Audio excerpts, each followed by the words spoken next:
I'm joined now by Quentin Yarie. He's the president and CEO of MacDonald Mines. Quentin, welcome. Thank you. Thanks for having me. You bet. Quentin, you recently put out a eye-popping drill hole, and February 27th you published a press release indicated 735 grams per ton gold over just under a meter. Correct. And that's interesting. 411 grams per ton gold over just under a meter. That's interesting. Yeah. But really, to me, the more exciting thing is the lower grade but much longer intercept of 19.7 meters of 2 ounces per ton, 59.2 grams per ton gold in your North Pit area. Yes. So let's talk about this deposit and the history of it and how it came to be yours and where we're at now. Where we're at now. So location-wise, we're located east of the Sudbury impact crater, so just on the outside. So it's an interesting area. It's sort of been overlooked, overshadowed by all the infrastructure, of course, for the nickel mining.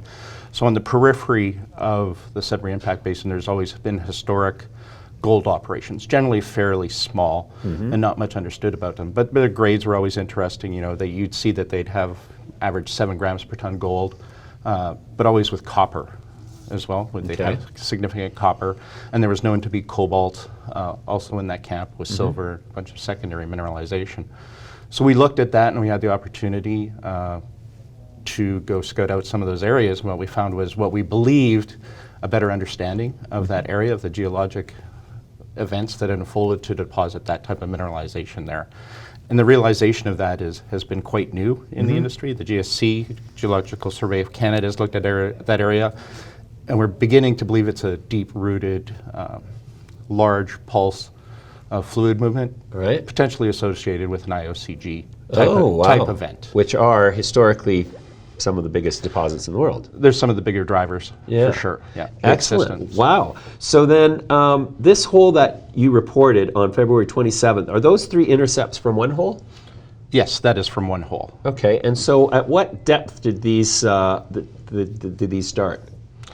Generally what we see here is the gold runs from surface. There's a lot of VG on surface when we're working there. The deepest holes we've drilled to 150 meters. We still see mineralization. Obviously, I wish it was those grades, but it's not all of those grades. Right. But this is a shallow starting system. Okay. We know that historically there were 3 operating pits on the property. They were small, but again, they averaged in those 7 grams per ton scenarios. So. Okay, interesting. Then in February 19th, you announced a hole that was, still impressive. 11 meters of 2.7 grams per ton, 13.4 grams per ton over 1.3 meters, 4.3 grams per ton gold over 4.5 meters. How far away is that hole from the hole you released on February 27th?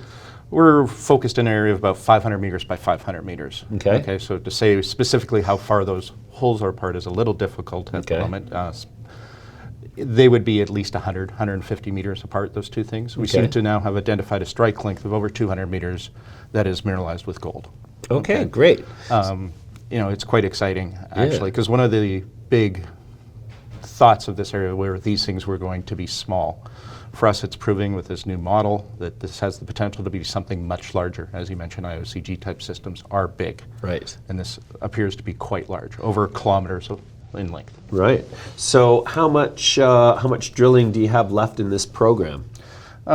This program we were limited to about $500,000 we had budgeted. Okay. Our all-in costs there for drilling are quite inexpensive as far as exploration terms goes. That has to do with being in Sudbury. Sure. Infrastructure's all there, everything's there.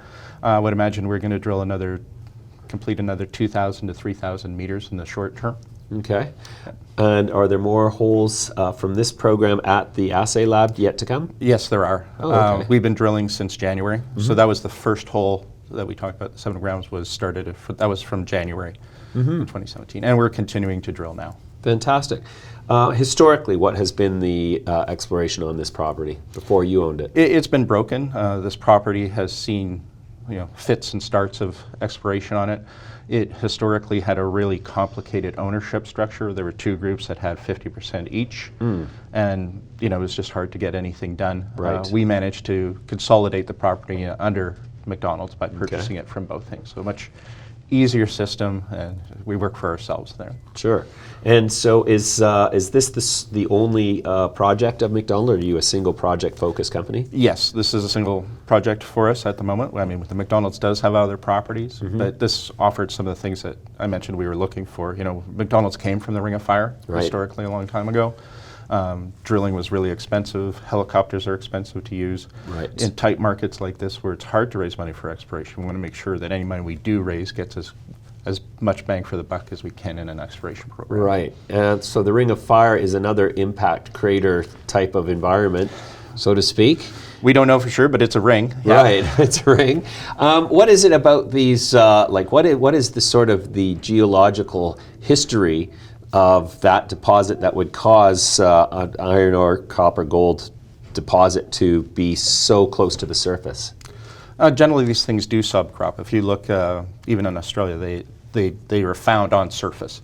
Australia, you're dealing with unconsolidated materials on the surface, so overburn, so to speak. But the expression of these types of events is definitely on the surface of the rock. Oh, okay. So that's the way they happen. Yeah. Great. So do you envision needing to raise more capital to continue drilling once this program is over? Yes, we do. I mean, we are a junior exploration company. We do not generate revenue, so to speak. I think we have a very good opportunity here and exciting results. You know, our plan is to show that there is some size to this thing with excellent grades that start near surface. So yes, we will be going back to the market to raise funds. Oh, well, great. Okay, so then how did you end up acquiring and consolidating the property? I mean, what caused it to be available? At the time, it really wasn't available. Let's just start with that. It was, as I mentioned, complicated, but there were two parties. One was based in Australia, a company, and the other was local Canadian. It had seen production as late as the late 80s when it ceased. And the company that had then optioned off 50% of it, and that 50% option had moved around between different players. It had been in production previously? Yes, like I mentioned, there was 3 historic pits on the property that were in operation, and there's actually a ramp down to about 200 meters. So this property's produced gold for people before. Yeah, and what era of history did that occur? Like I say, it ended in 88, I believe. 1888 or 1988? 1988. Oh, okay. So not that long ago. Not that long ago at all. Very interesting. So is it conceivable that the improvement in exploration technologies is opened a new window of opportunity for this property? I definitely suggest that's the case. Right. A much better understanding of the geology that's driving the gold mineralization there is what's leading to new discoveries. Sure. And I guess being in what is essentially ground zero for mining in Ontario, there's infrastructure all around you. There is. Right. Yeah. Okay. The opportunities in Sudbury are excellent for miners. Okay. And is there a NSR on the property or any other ownership encumbrance? There is a small NSR, but there's a buyback on it. I believe it was, we had 2.5%, but we can buy back half of that. That was part of the transaction to acquire the property. Interesting. So the near-surface nature of this, I think, gives you an advantage over other companies that perhaps have their deposits starting deeper. You're right in the middle of infrastructure. Is it conceivable that with continued exploration success, you might consider a streaming streaming deal that would get you capitalized to construction? Definitely, that's on the table. Some method whereby MacDonald mines could generate revenue rather than through equity raises. And I think there's an opportunity at this site to do this. Okay. One of the reasons being, because it was a past producer, it's already a brownfield.